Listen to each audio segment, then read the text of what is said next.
You don't beat your enemies by fighting them, you erase them by becoming untouchable. The Stoics knew this long before modern psychology. The surest way to destroy someone is to make them irrelevant. You don't need revenge, you need power. Real, internal power. Let's break down how. 1. Starve their power. Control your emotions.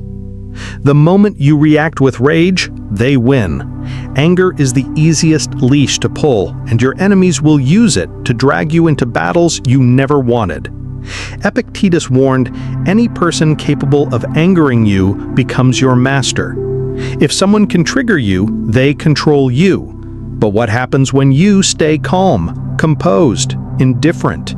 You terrify them. They expect chaos, deliver silence. They throw venom, stand still.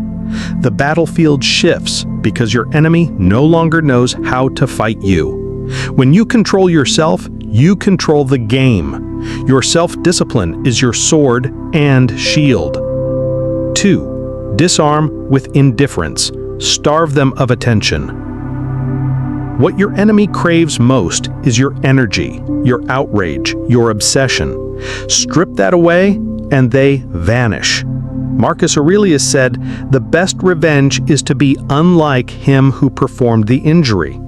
When you ignore someone entirely, you don't weaken them, you erase them. Your silence screams louder than any insult. It deprives your enemy of identity. When you stop reacting, they start crumbling. You become untouchable, not by attack, but by absence. Learn to walk past provocation with a smirk, not a sword. That's not cowardice, that's dominance. 3. Outgrow the battle. Success is the ultimate revenge.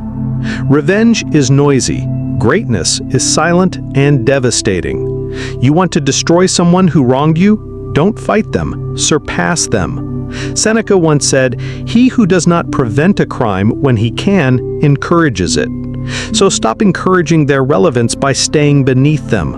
Rise, build, expand. Outgrow every insult, every betrayal, every limitation they tried to place on you.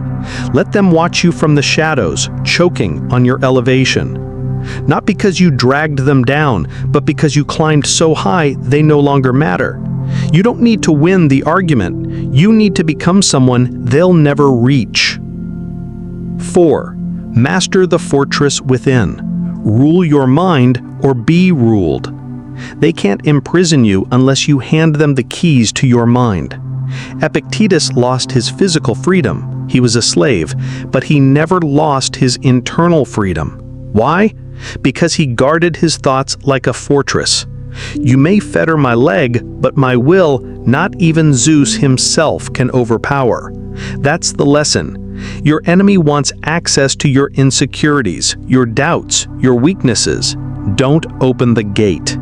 Train your mind to stay unshaken in storms. When you remain calm while they lose their temper, when you stay grounded while they unravel, you win without lifting a finger. Mental resilience is the quietest, most brutal form of power. 5. Let their rot speak. Expose their own flaws. Your enemy's downfall is often hidden in their own behavior. You just need to wait. Stoics didn't believe in revenge because the universe already handles it with perfect timing. Marcus Aurelius observed, "The best way to avenge yourself is not to be like that."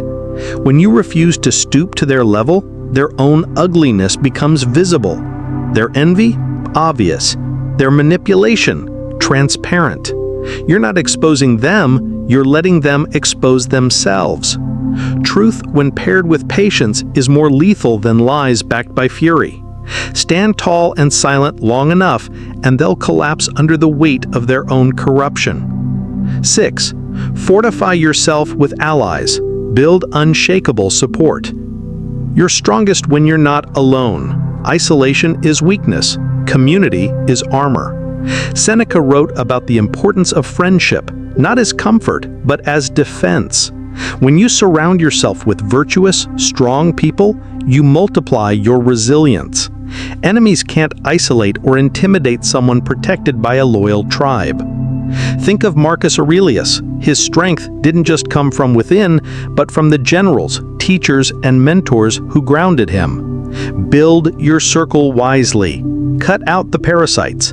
Add those who sharpen you like iron. With the right allies, you don't need to destroy your enemy. They're already outnumbered. 7. Let time finish the job.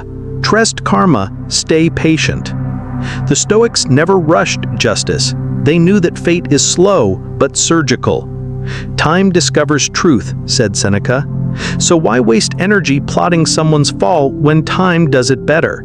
Your enemies will sabotage themselves eventually. Their lies catch up. Their cruelty backfires. Their ambition outpaces their wisdom. All you need to do is outlast them. Stay disciplined, stay focused.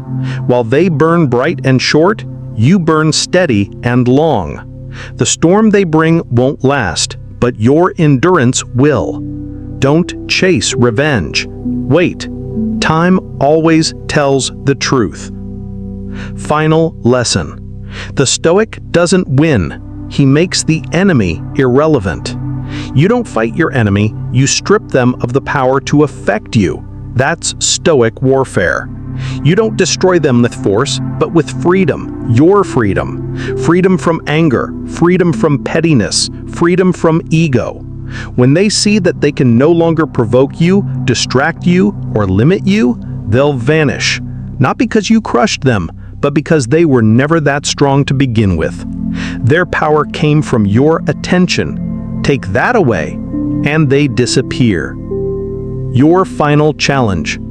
So now ask yourself, who's still renting space in your head for free? Who still has access to your emotions, your time, your mind? Reclaim it. Burn the lease. You don't need to destroy them. Just rise so far, they become dust in your rear view. The ultimate victory is not conquest, but indifference.